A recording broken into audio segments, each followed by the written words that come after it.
오라 우리가 여호와께 노래하며 우리의 구원의 반석을 향하여 즐거이 외치자. 우리가 감사함으로 그 앞에 나아가며 시를 지어 즐거이 그를 노래하자. 여호와는 크신 하나님이시요 모든 신들보다 크신 왕이시기 때문이로다. 아멘.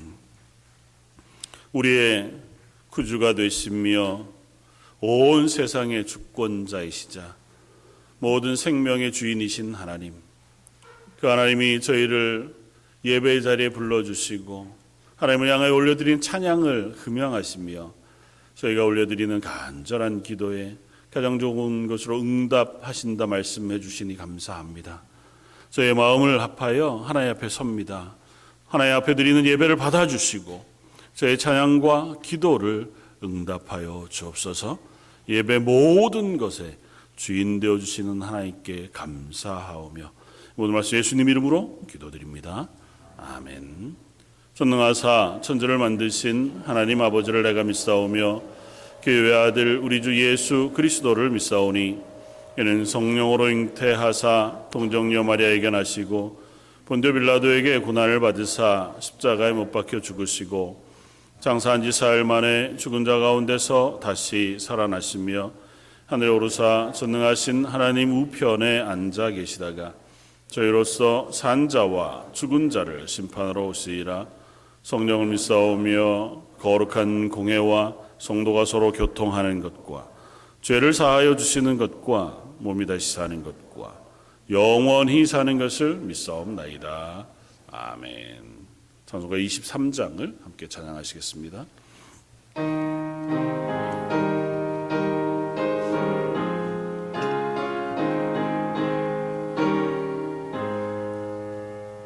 만입이 내게 있으면 기입 다가지고 내 귀지 주시는 청일 늘 찬송하겠네. 내 은혜로신 하나님 날 도와주시고 신 영광 널리 펴 달게 하소서. 내 주의 귀한 이름이 날 위로하시고 이 귀에 음악 같으니 참 희락되도다. 내 죄 기결막 펴시고 이 추한 마음을 비로소 고정케 하셨네.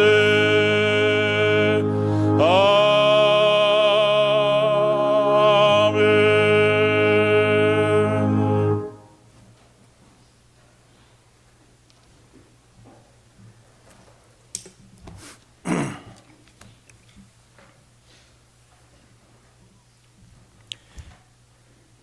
우리 삶의 소망이 되시며 구원자 되시는 하나님 아버지, 주님의 크신 은혜와 끝없는 사랑에 감사와 찬양을 드립니다.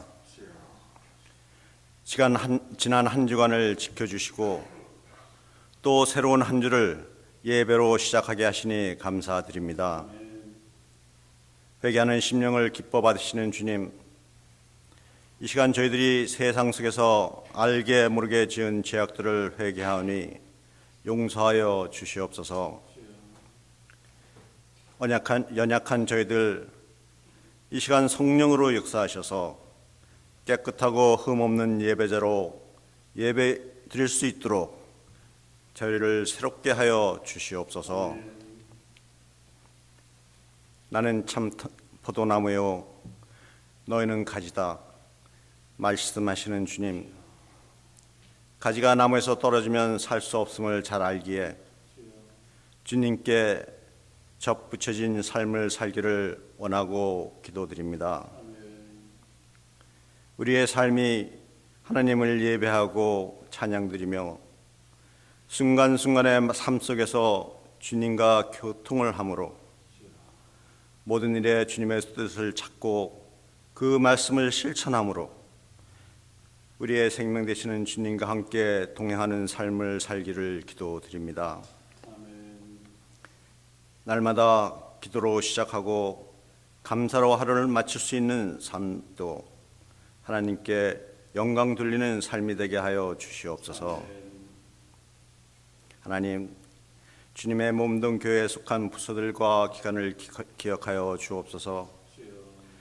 침체된 부서가 있다면 새로운 힘과 열정을 주셔서 나태한 저희들이 깨어나 하나님 교회를 위하여 함께 꿈꾸고 기도하며 교회를 든든히 세우는 일에 마음을 쏟을 수 있게 하시고 하나님 나라를 확장하는 일에 한마음 한뜻이 되게 하시고 영혼 구원을 위해 온몸으로 헌신한 성도들이 날마다 더하여지는 저희 교회가 되도록 은혜를 내려 주시옵소서.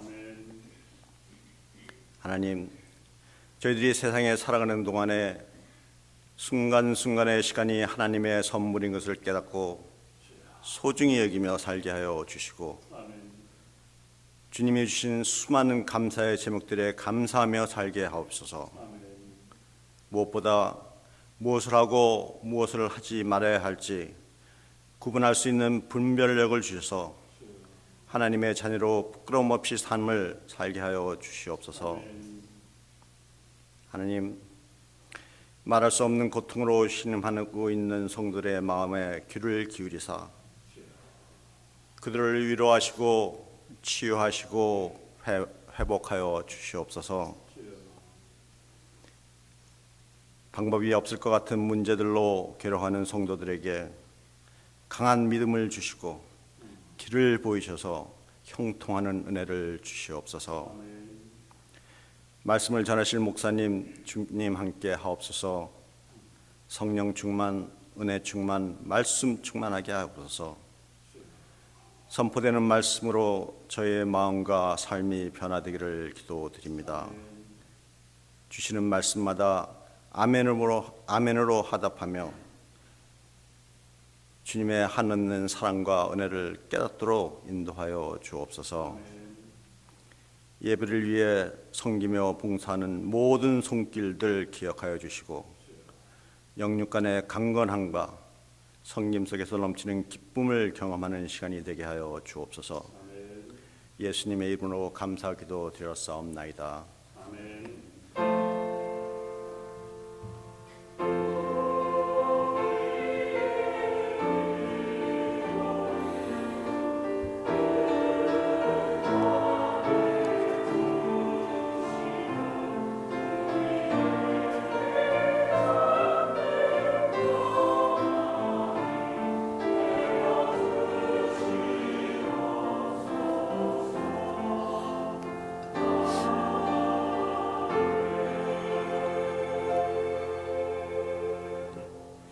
찬송가 270장을 함께 찬양하시겠습니다.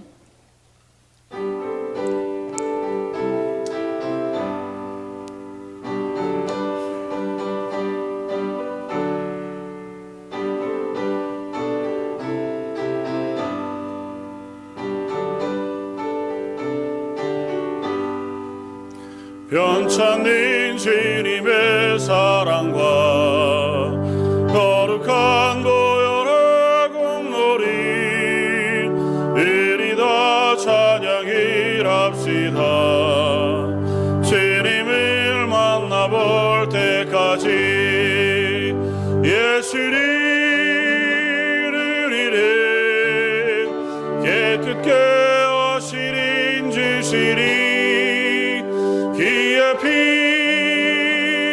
흘리네 능보다 너희게 하셨네 우리를 깨끗게 한 피는 무궁한 생명의 물일세 생명의 구원을 받은 자 하나님 찬양해랍시다.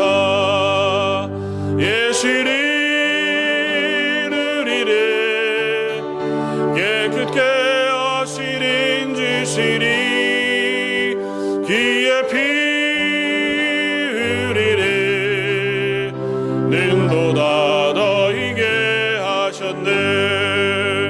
주님의 거룩한 보혈이 날마다 입으로 간증해 담대히 싸우며 나가세. 천국에 들어갈 때까지 예수를 누리는 깨끗게 하시는 주시니 귀에 비으리니 능보다 너희게 하셨네. 십자가 단단히 붙잡고 날마다 이기며 나가세. 머리에 면류관 쓰고서 제 앞에 찬양할 때까지 예수를 누리는 깨끗게 하시는 주시니 귀에 비으리니 능보다 너희게 하셨네. 우리의 모든 죄를 십자가의 보혈로 씻으시고 저희에게 새 생명을 허락하여 이 땅을 살게 해주신 하나님께 감사와 찬양을 올려드립니다. 이 시간 하나님 앞에 나와 예배하면서 저희의 일상에 필요한 모든 것의 주인 되시며 또 저희들에게 가장 좋은 것으로 채우시는 하나님의 은혜를 감사하여 허락하신 것의 일부를 예물로 드립니다. 하나님 앞에 드리는 10의 1조와 주정헌금, 감사 예물과 선교 예물을 받아주시고 하나님 앞에 올려드리는 찬양과 고백과 삶을 받아주시되 특별히 그들의 인생 가운데에서 하나님을 주로 고백하여 살아가는 그 모든 삶 가운데 은혜에 충만한 것으로 하늘의 충만한 복으로 채워주시기를 원합니다. 아버지, 하나님 육신의 연약함이 있습니다. 또 삶에 이런저런 기도의 제목들이 있습니다. 하나님께서 그 모든 것들을 합하여 선으로 이루실 줄 믿사오니 하나님 앞에서 기도하며 예배하는 모든 성도들의 필요를 채워주시고 그들의 건강과 그들의 삶의 모든 것들을 넉넉한 은혜와 은사로 덧입혀 주옵소서. 찬양팀과 또 성가대가 온 마음을 다하여 하나님을 향한 찬양을 준비하고 입술을 열어 하나님을 찬양하여 올려드립니다. 저희의 찬양을 받아 주옵소서. 찬양 가운데 고백하는 저희의 고백도 들어주시되 그 찬양 가운데 임하신 하나님께서 그들의 삶이 찬양이 되고 그들의 삶이 기쁨이 되게 하여 주옵소서. 온 성도들이 함께 드리는 예배에 성령의 충만한 것으로 임해 주시기를 원하옵고 드리는 모든 예배와 헌신을 받아주시기를 원하오며 모든 말씀 예수님 이름으로 기도드립니다. 아멘.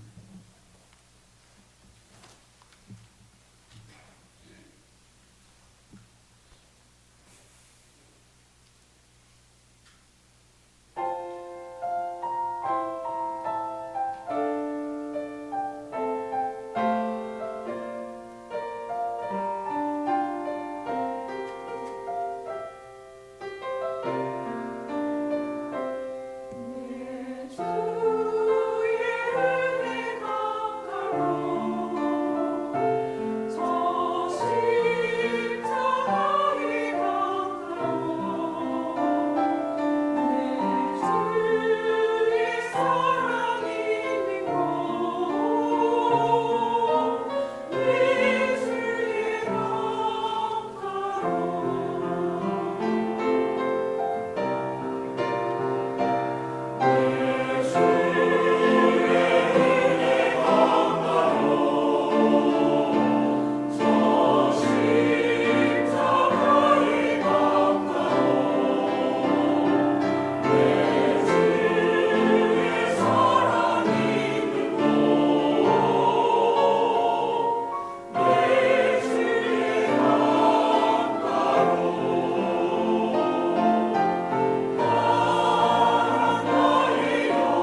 오늘 함께 나눌 말씀은 구약성경 창세기 44장 14절로 18절까지의 말씀입니다.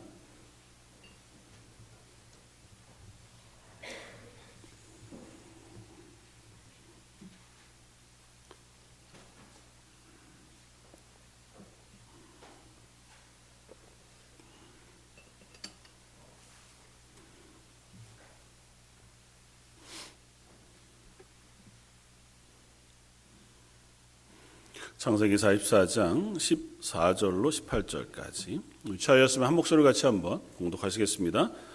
유다와 그의 형제들이 요셉의 집에 이르니 요셉이 아직 그곳에 있는지라 그의 앞에서 땅에 엎드리니 요셉이 그들에게 이르되 너희가 어찌하여 이런 일을 행하였느냐 나 같은 사람이 점 잘 치는 줄을 너희는 알지 못하였느냐 유다가 말하되 우리가 내 주께 무슨 말을 하오리이까 무슨 설명을 하오리이까 우리가 어떻게 우리의 정직함을 나타내리이까 하나님이 종들의 죄악을 찾아내셨으니 우리와 이 잔이 발견된 자가 다 내 주의 노예가 되겠나이다.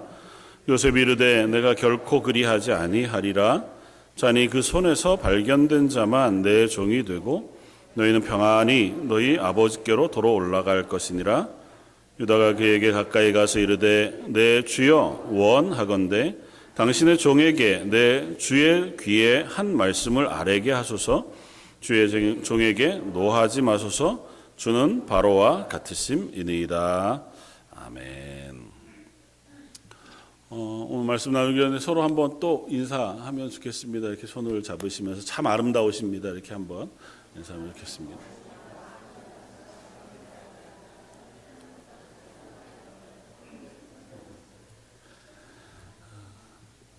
우리는 다 하나님 앞에 참 아름다운 믿음의 사람인 줄 믿습니다. 오늘은 유다라고 하는 사람의 이야기를 창세기 44장을 중심으로 앞뒤를 살펴보면서 해보려고 하는데요. 유다라는 사람은 사실은 44장 앞쪽 이야기를 쭉 살펴보면 그렇게 특별하지 않습니다. 특별하지 않다기보다는 오히려 악한 부분이 더 많이 드러나는 죄인의 모습을 한 인물로 우리가 충분히 볼 수 있습니다. 그런데 특이하게도 하나님은 그런 유다를 변화시키시고 그의 태로 다윗 왕이 나게 하실 뿐만 아니라 예수 그리스도가 유다의 태에 나게 하셔서 지금도 우리는 이스라엘을 유대 민족이라고 부르는 그와 같은 이름의 아버지가 되게 하십니다. 그 변화가 도대체 어디에서 시작되었을까 하는 것에 대한 묵상을 한번 해보고 싶습니다. 그래서 오늘은 유다의 변화와 회개라고 하는 제목으로 함께 은혜를 나누어 보려고 하는데요. 하나님은 결코 우리가 그냥 한 자리 실패하고 범죄한 자리에 놓아두시기를 원하지 않으시는 하나님이신 것을 믿습니다. 이미 우리를 구원하셨지만 우리는 그럼에도 불구하고 자주 넘어지거든요. 또 실패도 하고 실수도 하고 좀 박하게 얘기하면 범죄하는 죄인의 자리에도 여전히 섭니다. 하나님은 그 자리에 그냥 넘어져 있도록 놓지 않으시고 또 죄인의 자리에서 때로는 죄책감에 사로잡혀 있는 채로 놓아두시기를 원치 않으시고 변화시키셔서 하나님 앞에서 하나님의 귀한 일꾼 또 하나님이 쓰실 만한 하나님의 영광이 되는 자리로 옮겨 놓으시는 하나님이신 줄 믿습니다. 저 여러분들 그렇게 부르셨기에 여기에 예배하는 모든 성도들의 삶이 하나님의 기쁨과 하나님의 영광이 되는 하나님의 자녀인 줄 믿습니다. 그렇게 우리는 서로를 향해서 아름답다 그렇게 고백할 수 있는 줄 믿어요. 제가 오늘 주보 칼럼 짧은 글 가운데도 썼지만 지난 수요일 날 잠깐 소개한 영화 이야기를 하나 써놓았습니다. 랜드라고 하는 영화고요. 뭐 다 줄거리를 설명할 것은 아니지만 그 중에 주인공을 돕는 한 사람 남자 이야기가 나오는데 미겔이라는 이름을 가졌어요. 이 사람은 자기의 실수, 자기가 음주운전을 해서 술이 취한 채로 운전을 하다가 함께 차를 타고 가던 아내와 딸을 죽음에 이르게 합니다. 그 죄책감이 평생 그를 덮고 있습니다. 그런데 우연히 그러니까 와이오밍 깊은 산 작은 도시에 살다가 뭐 어떻게 살았는지는 설명이 안 나오니까요.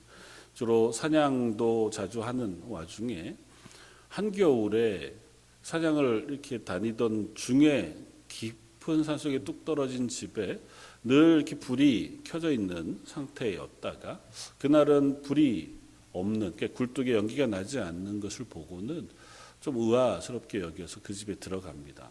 그 들어가 보니까 주인공인 여자분이 자기도 상처를 받고 남편과 아이를 불의의 총격에 잃어버리고 삶의 희망을 놓고 세상으로부터 단절해서 그냥 죽겠다는 심정으로 사람 없는 곳을 향해 들어갈 숲속에 오두막에 살기 시작한 거예요. 근데 뭐 도시에 살던 사람이 거기에서 전기도 없고 전화도 없고 아무 도움도 없이 어떻게 살겠어요.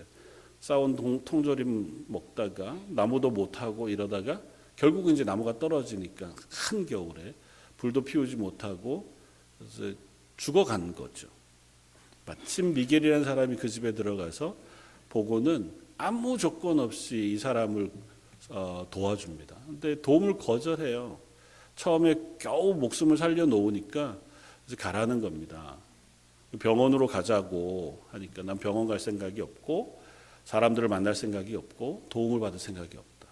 그래서 이 미겔이라는 사람이 계속해서 헌신적으로 자기 집과 여기를 오가면서 이제 먹을 것도 해주고 기운을 차리도록 나무도 해주고 그 겨울을 지나도록 도와줘요. 그리고 마지막으로 제안합니다. 내가 다시는 오지 않겠다. 다만 당신이 여기 혼자 살 수 있을 만큼 그거 사는데 도움이 될 만한 것들을 몇 가지만 가르쳐 줄 수 있게 해줘라.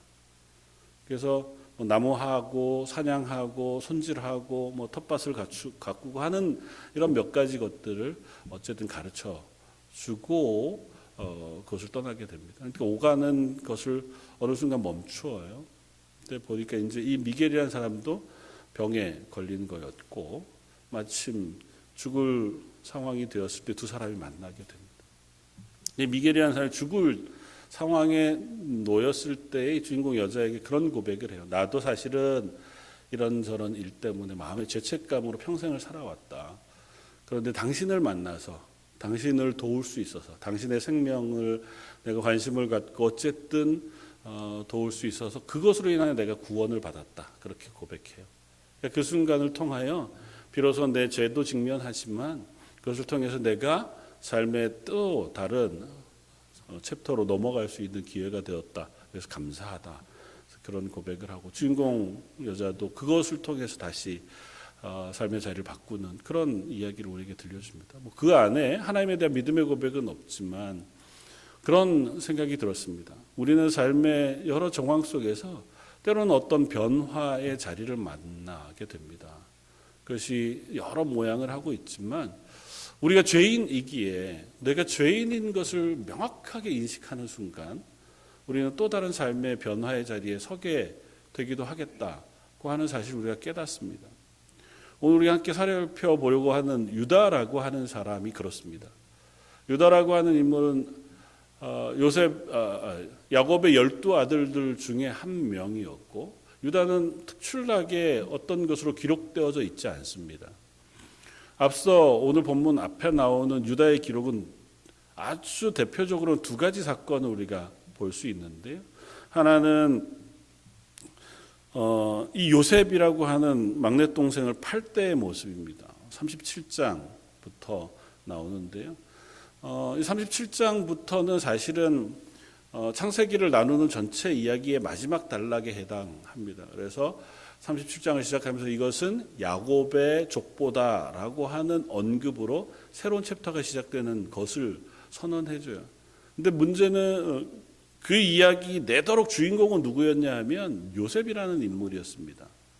그래서 30장부터 50장까지는 내도록 요셉이 어떻게 꿈꾸고 미움받고 죽을 위협과 팔려간 상태에서 애굽에서의 어떻게 삶과 형제들을 만나고 다시 아버지를 모시고 오는 이야기까지가 37장에서 50장까지의 이야기거든요.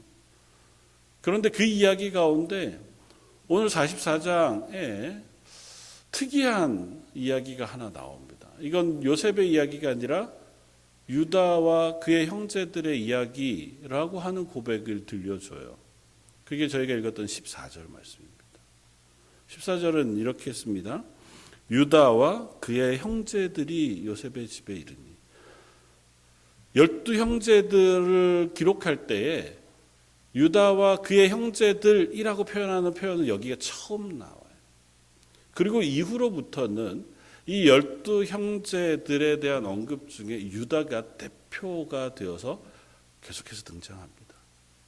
그리고 마지막 야곱이 죽을 때 12아들들을 축복하는 장면에서 이 유다라는 인물의 머리에 손을 얹고 축복하는 그 축복의 내용은 대단히 놀라운 내용으로 가득 차 있습니다. 그 축복의 모습은 이렇습니다. 49장 8절이야. 유다야, 너는 내 형제의 찬송이 될지라. 내 손이 내 원수의 목을 잡을 것이고 내 아버지의 아들들이 내 앞에 절하리로다. 유다는 사자 새끼로다. 내 아들아, 너는 움킨 것을 찢고 올라갔도다. 그가 엎드리고 웅크림이 수사자 같고 암사자 같으니 누가 그를 범할 수 있으랴. 규가 유다를 떠나지 아니하며 통치자의 지팡이가 그 발 사이에서 떠나지 아니하기를 실로가 오시기까지 이르리니 그에게 모든 백성이 복종하리로다. 유다를 향하여 축복하는데요, 대단히 놀라운 몇 가지 장면을 발견할 수 있습니다. 첫 번째는 내 아버지의 형제들이 너에게 절할 거라는 거예요. 이 이야기는 어디서 많이 듣던 이야기 아닙니까? 요셉이 꿈꾸었던 꿈이에요. 요셉이 두 개의 꿈을 꾸고 형들에게 아버지에게 말하는데 해와 달과 11별이 저에게 절합디다 이런 꿈을 꿔가지고 형들한테 되게 미움을 받잖아요. 근데 이게 요셉의 꿈이었는데 야곱이 유다를 축복하면서 유다에게 그 꿈의 축복을 해줘요. 네 아버지의 형제들이 너를 섬길 것이다. 두 번째는 유다의 모습을 사자라고 칭해줍니다. 유다는 사자의 새끼 같고 암사자 같고 수사자 같을 것이다. 대단히 용맹하고 권위 있는 모습으로 유다의 모습을 그려줍니다. 물론 상징과 같은 축복의 언어기는 하지만 예수 그리스도를 비유하는 상징 중에 가장 두드러진 상징 두 가지가 하나는 어린 양이고 또 하나는 사자거든요. 그러니까 유다를 향한 축복을 하면서 메시아에 대한 축복을 연이어합니다. 뒤에 나오는 축복은 훨씬 더 명확하죠. 규라는 건 임금이 잡은 지팡이거든요. 통치자의 지팡이가 유다를 떠나지 아니하며 통치자의 지팡이가 그 발 사이를 떠나지 아니하기를 언제까지요? 실로가 오시기까지 할 거라고. 실로는 예수 그리스도 메시아에 대한 예언입니다. 어떻게 이럴 수 있냐는 거죠. 유다가 뭘 했길래요? 사실은 이 축복은 요셉이 받아야 마땅한 축복 같아 보입니다. 30장부터 50장까지 나오는 요셉 이야기는 그야말로 예수님을 예표하는 아주 온유하고 헌신적이며 온 가족을 살리는 그와 같은 역할을 요셉이 하고 있거든요. 요셉은 하나님 앞에 정직했습니다. 하나님 그에게 은혜를 베푸셨고 그로 하여금 온 애굽과 자기의 아버지의 가족을 다 살리는 역할을 기꺼이 하게 해요. 그가 45장의 형제들 앞에 고백하는 고백을 들어보면 얼마나 믿음의 대단한 고백을 하는지 모릅니다. 그런데 요셉이 아니라 유다에게 하나님은 야곱의 입을 통해 이와 같은 축복을 해주고 계시다는 겁니다. 왜일까요? 왠지는 잘 모르죠. 어떻게 이런 변화가 가능할까요?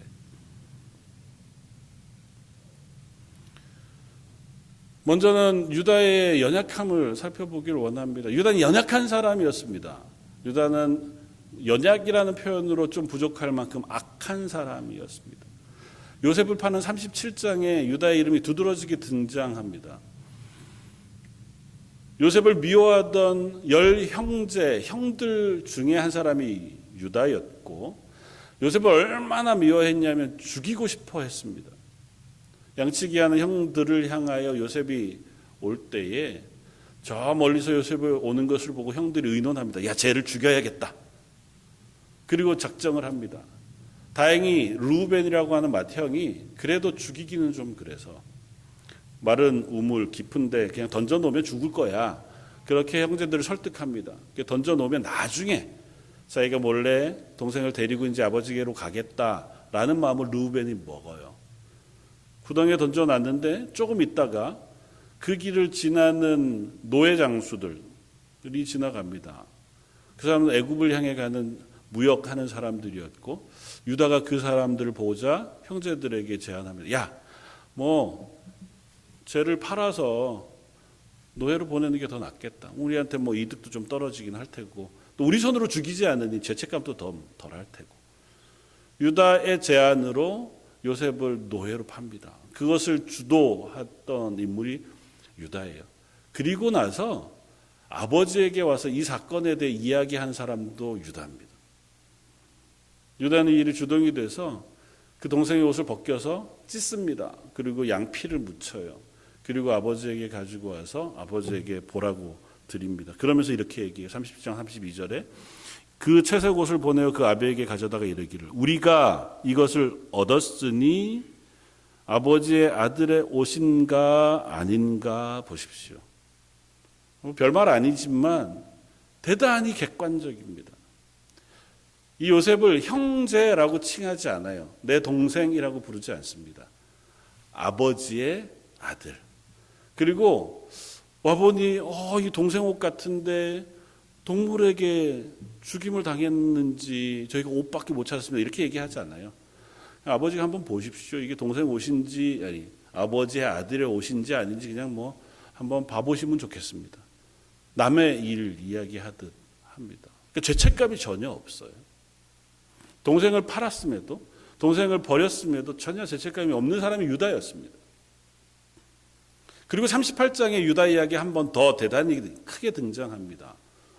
창세기 38장은 다말이라고 하는 유다의 며느리와 유다의 이야기를 써요. 유다에게는 세 아들이 있었습니다. 세 아들은 다 가나안 여인 수아의 딸이라는 가나안 여인을 결혼하여 얻은 아들이었습니다.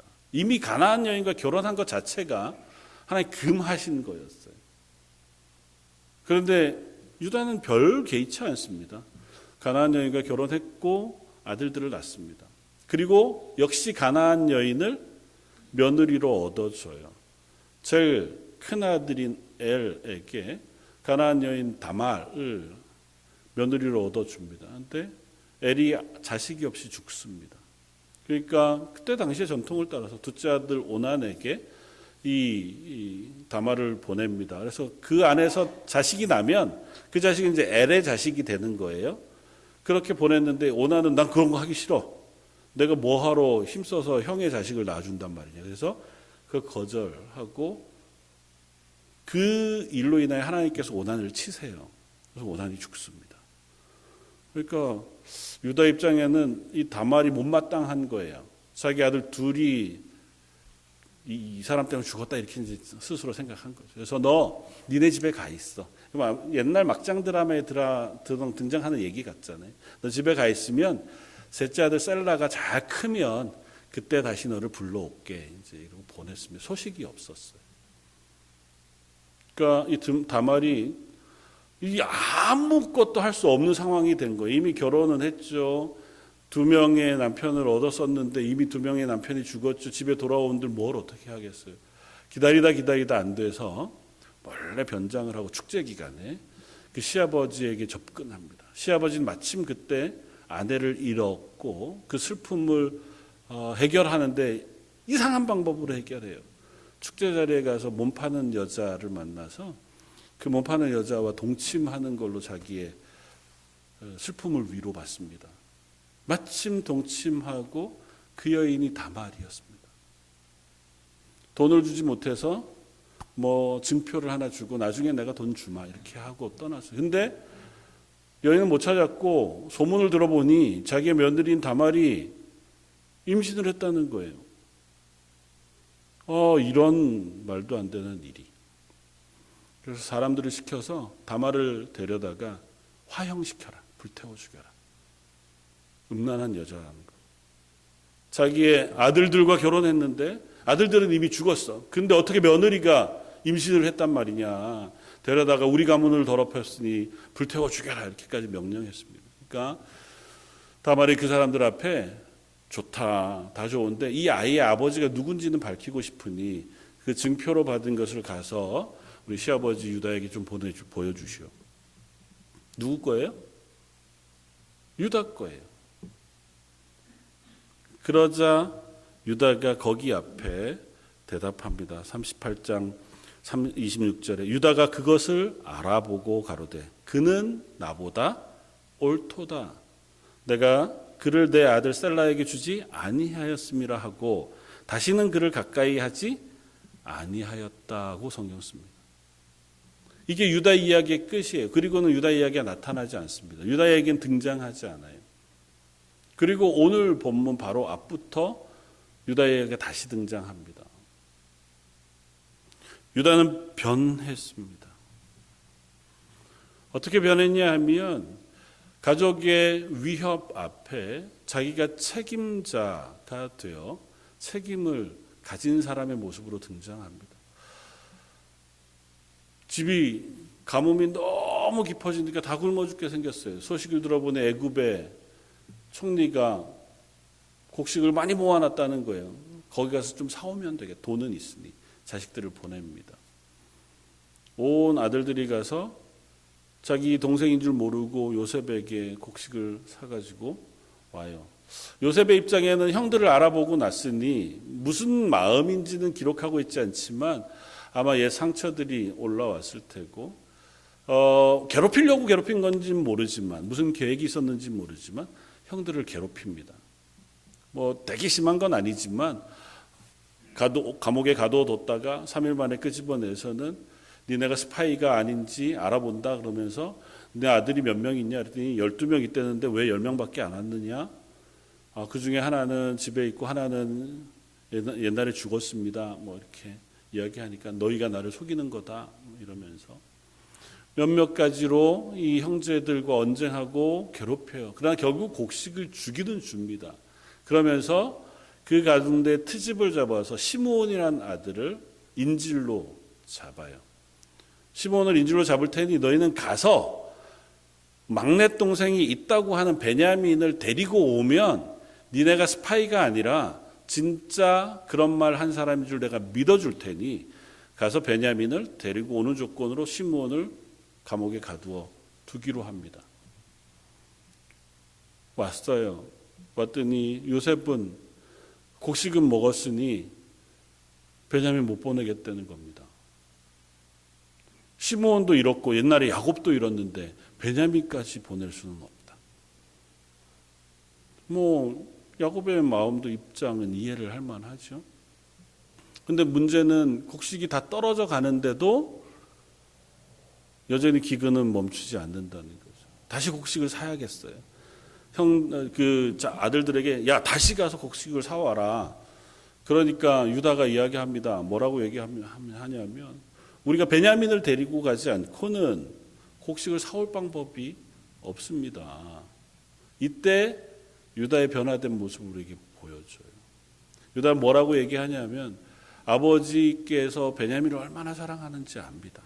그러나 우리가 가족들을 다 살리기 위해서는 베냐민을 데리고 가지 않고는 곡식을 얻을 수 없기 때문에 이 베냐민을 데리고 가게 해 주십시오. 그러면서 나를 담보 삼아 주십시오. 베냐민의 생명을 내 생명으로 대신하겠습니다. 혹여라도 베냐민을 데리고 오지 못하면 제가 그 모든 책임을 지고 그 죄를 제가 다 감당하겠습니다. 그러니까 내 목숨을 걸고 약속하니까 베냐민을 보내주십시오. 아버지를 설득해요. 그리고 아버지를 설득해서 베냐민을 데리고 다시 옵니다. 다시 돌아온 형제들을 보고는 요셉이 감정이 올라와서 잘 대접해서 시므온도 뭐 아무 어려움 없이 잘 지냈던 모습으로 다시 동참해 11명, 12명의 아들들이 다 잔치를 합니다. 그 장면이 이제 44장의 이야기. 그리고 그들을 돌려보내요. 얼마지 않아서 사람들이 따라왔습니다. 와보니 너무 귀중한 이 총리가 가지고 있던 은잔을 훔쳐갔다는 거예요. 그럴 리가 있겠습니까? 우리가 이렇게까지 했는데 누구라도 그 사람이 발견되면 당신의 노예가 되겠습니다. 근데 어떻게 해요? 발견됐잖아요. 어디서요? 베냐민의 자루에서. 뭐 음모였으니까요. 솔직히 얘기하면 요셉이 작정하고 형들을 가두기 위하여 그 자루에 넣은 거니 이제 요셉으로는 할 수 있는 모든 걸 한 거예요. 발견이 됐습니다. 그리고 와 이야기가 오늘 14절이에요. 그래서 뭐라고 표현합니까? 유다와 그 형제들이 요셉의 집에 이르니. 이 장면부터 하나님은 유다와 그의 형제들로 지칭하고 유다를 조금 더 전면에 내세워 이야기합니다. 그리고 유다는 그 지칭한 호칭에 맞게 대표로 이야기해요. 그러면서 요셉에게 당신은 바로와 같습니다. 제발 우리의 말을 좀 들어주십시오. 겸손하게 이야기합니다. 그러면서 우리 아버지가 노인입니다. 노인이고 노년에 얻은 아들이 하나 있습니다. 그 아버지에게는 사랑하는 아내가 있고 사랑하는 아내에게는 아들이 둘 있습니다라고 표현해요. 12 아들에 대한 얘기를 하지 않고요. 아버지에게 사랑하는 아내가 있어요. 라헬이죠. 라헬 아버지가 사랑하는 아내에겐 두 아들이 있는데 그 중에 한 아들은 이미 오래전에 동물에게 찢겨 죽었습니다. 그리고 이제 남은 아들이 이 하나인데 이 아들을 여기에 놓고 가면 우리 아버지가 죽을지 모릅니다. 그러니까 제발 그 마음을 헤아려 주십시오.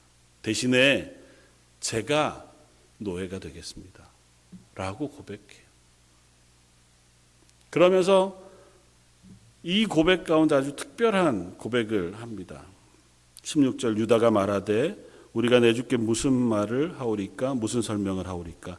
우리가 어떻게 우리의 정직함을 나타내리까? 하나님이 종들의 죄악을 찾아내셨으니 라고 표현해요.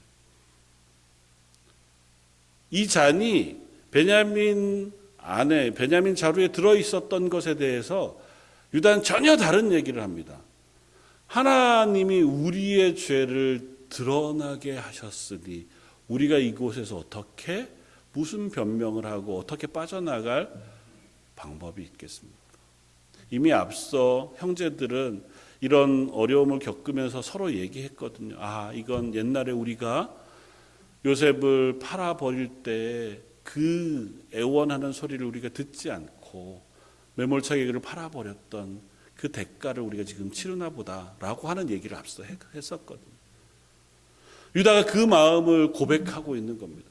우리가 죄인입니다. 압니다. 그러니까 우리가 죄를 달게 받기는 하겠지만 우리 아버지를 좀 긍휼히 여겨주십시오. 아버지 이제 노인이고 얼마 생명이 남지 않았는데 한 아들은 이미 죽었고 또 한 아들, 이 둘을 너무 사랑하는데 이 아들만은 좀 돌려보내주시면 좋겠습니다. 나야 어떻게 돼도 좋으니 이 베냐민만은 보내주십시오. 이것이 화해의 첫 시발점이 되었습니다. 이 말을 듣고 이 긴 얘기 끝에 요셉도 반응하여 길게 대답합니다. 그것이 45장에 나와요.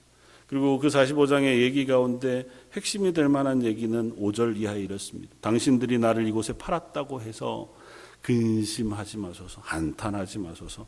하나님이 생명을 구원하시려고 나를 당신들보다 먼저 보내셨나이다. 내가 요셉입니다. 그러나 걱정하지 마십시오. 이게 다 하나님께서 하신 섭리입니다. 그래서 형제들이 부둥켜 안고 서로 화해하게 돼요. 어떻게 보면 이 화해는 요셉의 적극적인 용서 때문에 일어난 일이지만 그 발단은 유다의 자기 고백으로부터 출발한다고 보여집니다. 유다는 어떻게 변할 수 있었을까요? 오늘의 핵심은 그거예요. 유다는 어떻게 이렇게 갑자기 딴 사람이 될 수 있었을까요? 다말 이야기 때부터 이때까지의 기간이 꽤 걸렸겠다 생각은 됩니다. 왜냐하면 요셉이 애굽에 내려가서 14년의 시간을 보내니까요. 그중 얼마쯤이라고 해도 한 7년, 10년 정도의 시간쯤은 걸린 거예요. 유다는 그 기간 동안에 아무 기록을 우리가 볼 수 없어요. 아마 침묵했던 것 같습니다. 유다는 그 시간 속에서 자기를 봅니다. 어떻게 보았습니까? 내가 죄인인 걸 보았습니다. 요셉을 팔고 다말의 사건을 지나면서 내가 죄인이구나. 다말 죽이려고 했던 그 며느리가 옳고 내가 잘못했구나를 깨닫는 순간부터 그는 아마 자기가 죄인인 것을 깨달았던 것 같아요. 그리고 이 곡식을 사고 파는 이 기간 속에서 그는 하나님을 발견합니다. 우리가 명확히 알 수 없지만 그의 고백이 그렇잖아요. 이 모든 죄가 하나님께서 우리의 죄를 드러내셔서 일어난 일입니다 라고 고백할 수 있게 됐잖아요. 적어도 이 모든 문제가 하나님이 주권을 가지고 행하신다고 고백하는 사람이 됐습니다. 그리고 그것이 유다의 변화의 첫 걸음이었습니다. 우리의 변화는 어떻습니까? 우리는 애써서 나를 변화시키고 싶어 합니다. 하나님의 말씀대로 살고 싶어 하고 하나님의 말씀에 신실한 일꾼으로 자라고 싶어 하기는 합니다. 자주 실패하기도 하고요. 그러나 그 변화는 또다시 우리들에게 묻습니다. 우리가 누구냐고 묻고 그리고 우리의 걸음이 어디에 있느냐고 묻습니다. 이전까지 유다는 자기 생각에 옳은 대로 행하는 사람이었습니다. 미워하는 사람 미워했어요. 아무리 요셉이라고 해도 저따위로 얘기하는 동생을 뭘 그렇게 사랑까지 할 필요가 있어. 기꺼이 팔아도 아무런 양심의 가책이 없었습니다. 야, 며느리인데 이런 일을 한다고? 그 정도면 죽여도 마땅해 라고 마땅히 판단하는 것에 주저함이 없었던 사람이에요. 나를 위로하기 위해서라면 축제에 가서 몸 파는 여인에게 아내도 없겠다 들어가 위로를 받게, 그것도 아무렇지도 않은 사람이었습니다. 그런데 지금은 어떻게 변했다고요? 하나님이 나를 보고 계시다고요. 하나님이 내가 범한 죄를 다 드러나게 하신다고요. 그러니 이제는 어떻게 해요? 그 하나님 앞에서 살 수밖에 없어요. 예전에 종교개혁자들이 얘기했던 하나님 존전 앞에서 코람데오라고 하는 고백이 아마 이와 같은 고백일 겁니다. 내 삶을 보고 계신 하나님 앞에 있으니 나는 어쩔 수 없이 그 하나님 앞에 걸음을 걸을 수밖에 없습니다라고 하는 고백이 이 유다의 변화의 시작점이었다고. 저 여러분들도 아마 마찬가지인 줄 압니다. 저 여러분들이 이 땅을 그리스도인으로 살아갑니다. 그 살아감에 어쩌면 첫 자리가 하나님 없이 하나님의 존전 앞에 서 있지 않은 내 마음에 옳은 대로 생하던 내 죄인됨을 인정하는 순간부터인지 몰라요. 하나님이 살아계시구나. 하나님 내 삶을 주목해 바라보시는구나. 내가 은밀히 하는 이야기, 내가 은밀히 하는 행동과 내 마음까지도, 내 겉으로 표현되는 말과 행동이 아니라 내 마음속에 일어나는 모든 마음까지도 아시는 하나님, 그 하나님께서 내 죄를 드러내시는구나. 그때 비로소 우리는 그 하나님 앞에 겸손해지고 조심할 수 있습니다. 그리고 그것이 내 이웃을 향하여, 내 주변을 향하여도 동일하게 고백되어지는 자리에 설 수 있는 줄 믿습니다. 사랑하는 성도 여러분, 저와 여러분들의 삶이 하나님 앞에 있는 줄 믿습니다. 이것이 두려움이기도 하지만 한편으로는 놀라운 은혜라는 사실을 우리가 기억할 수 있었으면 좋겠습니다.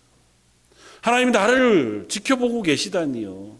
그리고 이미 우리의 죄는 예수 그리스도의 십자가에서 이미 해결해 주셨다고요. 내가 그 죄를 해결하기 위해 분투하고 애쓰는 사람이 아니라고요. 유다가 요셉을 판 죄를 해결하기 위해 노력해서 하나님이 유다를 메시아의 선조가 되게 하시지 않았다고요. 그냥 그건 하나님이 하셨어요. 유다는 그 안에 내가 죄인인 것을 발견했을 뿐이에요. 하나님이 내 죄를 드러내신 걸 인정했을 뿐이에요. 그러고 나니까 삶이 바뀌고 고백이 바뀐 거예요. 기꺼이 내 목숨을 들여서라도 아버지와 베냐민을 살릴 수만 있다면 기꺼이 나를 희생하겠습니다 라고 하는 고백까지도 나아갈 수 있었는 줄 믿습니다. 사랑하는 성도 여러분, 저와 여러분들의 삶이 그와 같은 고백 가운데 서기를 원합니다. 나중은 모르더라도 날 위하여 죽으신 예수 그리스도 그 십자가로 죄사함을 받았으니 그 하나님 앞에서 구원받은 그리스도인으로 살겠습니다 라고 하는 다짐이 저와 여러분들의 다짐이었으면 좋겠습니다. 하나님의 눈 아래서, 하나님이 나를 주목해 보시는 안에서 그 하나님을 의지하여 지난 실패는 내려놓고 하나님 앞에 이 걸음을 걷겠습니다. 하나님은 결코 우리의 죄책감, 우리의 실패 그 자리에 놓아두길 원치 않으세요. 그걸 변화시키셔서, 고치셔서, 회개하여 하나님이 쓰실 만한 자리, 하나님의 일꾼의 자리, 유다와 같이, 어쩌면 사자와 같이, 혹은 메시아의 선조가 되어지는 그 자리까지로 우리를 옮겨 놓으시는 줄 믿습니다. 저 여러분들의 삶이 그렇게 하나님 앞에 서서 하나님을 의지하여 하나님 앞에 선하고 신실한 자리에 서 갈 수 있는 하나님의 사람들 되시기를 주님의 이름으로 축원을 드립니다. 한번 같이 기도하겠습니다. 유다의 변화와 회개를 봅니다. 물론 이 변화가 계속해서 유다의 후손들까지 변화하게 하지 못한 것을 압니다. 그러나 저희는 그때마다 하나님께서 우리를 주목해 바라보시고 우리를 구원하셨으며 하나님의 은혜로 바꾸시기를 원하시는 것을 깨닫습니다. 저희의 삶도 그렇게 매일 매 순간마다 하나님의 은혜 앞에 놓여져 있기를 원합니다. 저희가 할 수 있는 건 없지만 하나님이 도우시면 저희가 변할 수 있는 줄 믿습니다. 예배하는 모든 성도들 하나님 전전 앞에서 하나님이 기뻐하시고 하나님을 기뻐하는 하나님의 나라가 되게 하여 주옵소서. 모든 말씀 예수님 이름으로 기도드립니다. 아멘. 찬송가 459장을 함께 찬양하시겠습니다.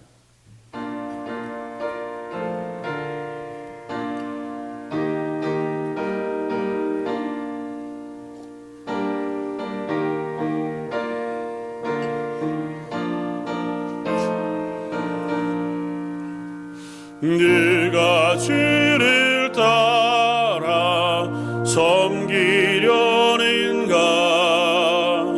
네가 죄를 떠나지만 따를까? 네가 죄를 섬겨 남을 구할까? 네가 주의 뒤를 따라가려나? 부르심을 받아 주의 은혜로 주를 따라가네. 주만 따르네. 세상 영광 위에 따름 아니요 기신 사랑이네. 주만 따르고 주가 내려주신